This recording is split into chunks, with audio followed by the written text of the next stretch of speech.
Magandang araw, Grade 7. Narito po ulit si Ma'am Eve para talakayin ang ating aralin sa araw na ito. At ang ating aralin sa araw na ito ay nasyonalismo sa Japan.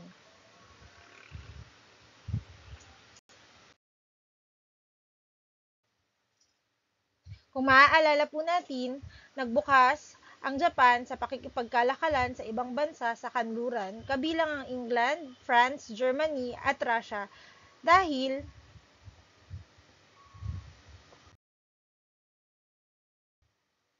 dahil nangamba ang Japan na baka sakaling hindi sila manalo sa isang digmaan kung lalabanan nila ang United States dahil sa modernong mga battleship na pinadala nito sa Japan.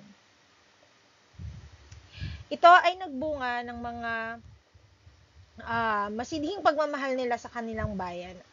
Ganon din ang kanilang sama ng loob na unti-unting nawawala ang identidad ng kanilang bansa.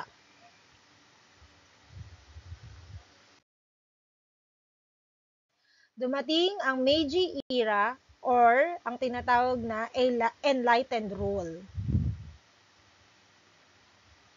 Ang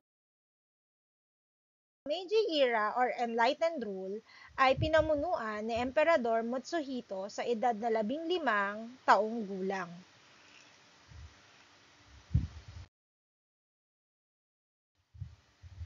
Sabi ni Emperador Mutsuhito, ang mabisang paraan daw sa pakikitungo sa mga kanluranin ay ang pagyakap sa modernisasyon. Sa pamumuno ni Emperador Mutsuhito, ginamit nila ang mga kaalaman at karunungan ng mga kanluranin sa iba't ibang aspeto o iba't ibang larangan upang paunlarin ang bansang Japan.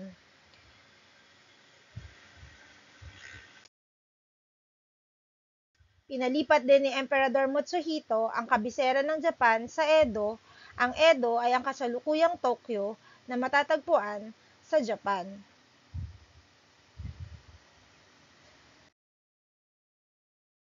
Nasyonalismo sa China.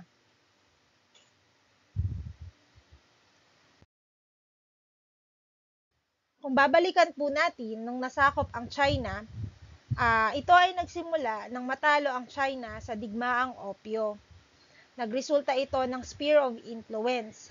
Ang Sphere of Influence ay tumutukoy sa mga lugar sa China kung saan nangingibabaw ang karapatan ng kanluranin bansa na kontrolin ang ekonomiya at pamumuhay ng mga tao.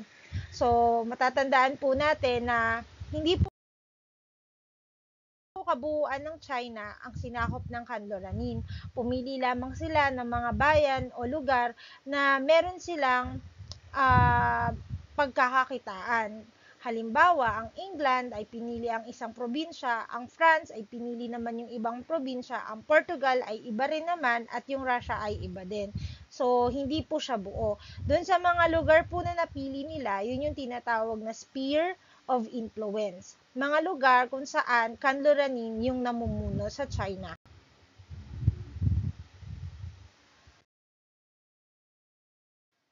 Dahil sa sphere of influence, nagsimula ang nasyonalismo sa China.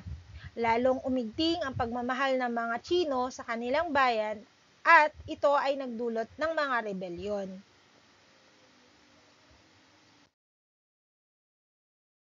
Una na rito ang Rebelyong Taiping. So ang Rebelyong Taiping ay naganap sa probinsya ng Taiping. Layunin nitong wakasan ang pamumuno ng mga dayuhan.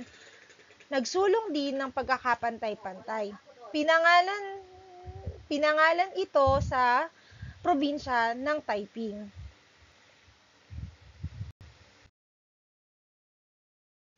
Sumunod naman ang Rebelyong Boxer. Ang Rebelyong Boxer ay pinangalan sa mga miyembro ng isang samahan na may kasanayan sa gymnastic exercises.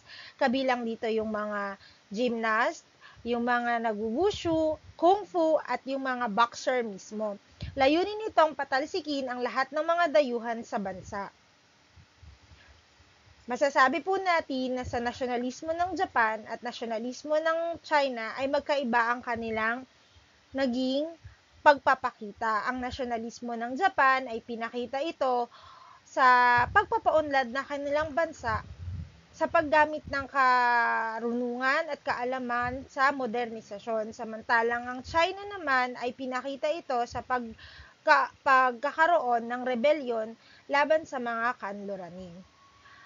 Nawa po ay naintindihan nyo ang ating aralin sa araw na ito. Maraming salamat sa pakikinig.